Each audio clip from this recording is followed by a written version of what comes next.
The Blue Beetle Battalion is going strong, people. Blue Beetle's been in theaters for a few days now. It's not making a whole lot of money, but hopefully we can change that.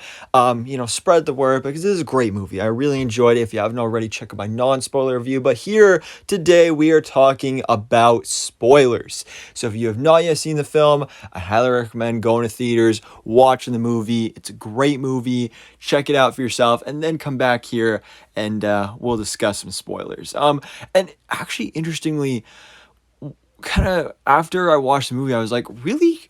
What is there even to talk about with spoilers? I mean, obviously, like, there's a couple deaths, and then, like, I guess the ending and post-credit scenes. There's really not a whole lot to talk about here, but we are going to talk about it anyway. Two things real quick that I forgot to mention in my non-spoiler review. This movie is hilarious, and the CGI is great. So I just want to throw those out there while I got your attention. But let's talk some spoilers. Probably one of the biggest ones of the movie is the death of Jaime's father. This one, I knew going into this, I had heard that one of the Reyes family was going to die. I kind of predicted it was going to be the father, but it was a really emotional death. Like, that was for this being a movie that is, obviously it's not a kid's movie, but it is probably, compared to most other DC movies, it's more targeted towards kids than I would say probably something like The Flash or Man of Steel ever was. This is a surprisingly dark movie. Like, there's some surprisingly dark moments in this film. Like, when you get the death of Jaime's father, like, it's, like, really terrifying and dark. Like, this guy is over there in cardiac arrest, having a heart attack, and Jaime can't do anything about it. Like, Carapax shoots out that claw thing at him, and Jaime literally has to lie there on the ground and watch his father die, basically.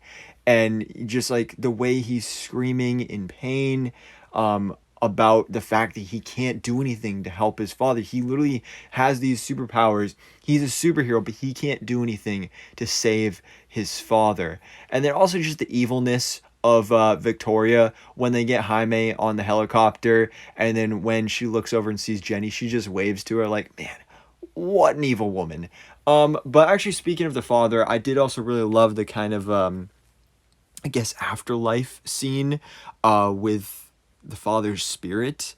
I thought that was a really powerful, moving moment. I really loved that scene earlier on in the film, before the father's death, when he had that talk with Jaime, and he was talking about finding your purpose. And I found it interesting how he said, I haven't found my purpose yet. Because, Jaime was like, oh, what's your purpose? And he was like, I'm still looking for it. And in this movie, he finds his purpose. And his purpose is basically to die and to motivate Jaime and give him that motivation and that strength to be the Blue Beetle, be the new Blue Beetle. So I really enjoyed that. I thought that was a beautiful, powerful scene. The visuals on that were really beautiful. So I really, really enjoyed that.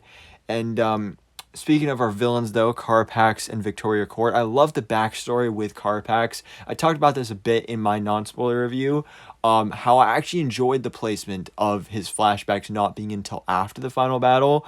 You could tell throughout the film that he was kind of gonna have a some sort of redemption type thing, where obviously he wasn't gonna become a hero or anything.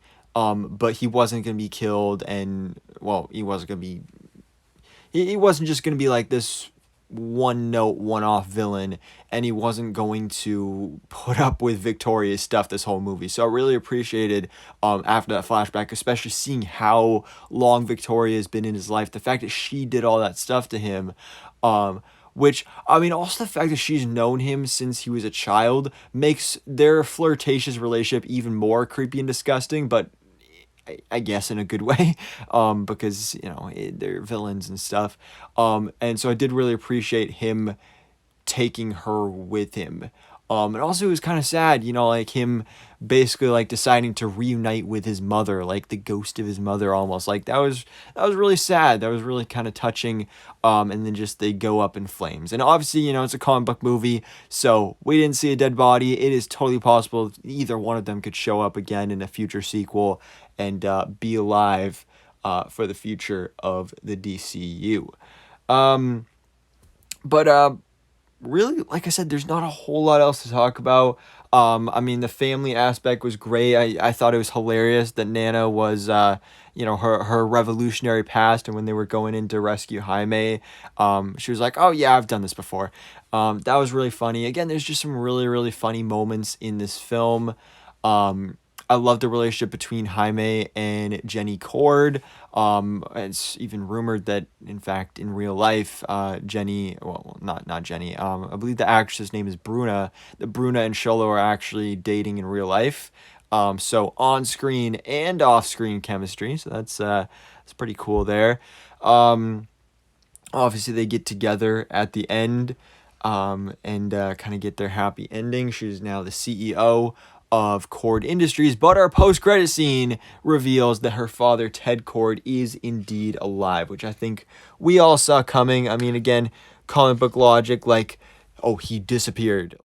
We knew that basically he was going to be alive and he was going to be out there somewhere, and now he will most likely return in a future sequel.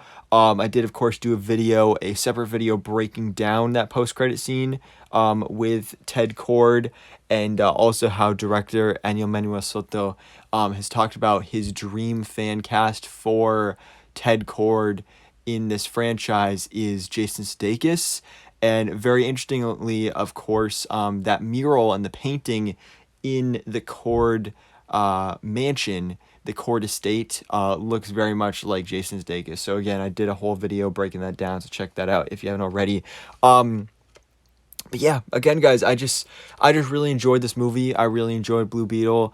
I thought it was a great film, a great kind of start to the DCU. I'm really excited to see more of this character and this character in the wider universe going forward in James Gunn's DCU. So, anyways, guys, let me know your thoughts in the comments below. Of course, spoiler thoughts is a full open spoiler discussion. Let me know in the comments below. What did you think about Blue Beetle? What do you think about a possible sequel? Where would you want to see things go, especially after that post-credit scene? And how do you think Blue Beetle could factor into the wider DC universe? You want to see a live-action Young Justice? That'd be pretty cool. There's a whole lot of possibilities here. But anyways, guys, thanks for watching. Please drop a like if you enjoyed this video and hit the subscribe button so I keep you up to date on everything that goes on in the DC life.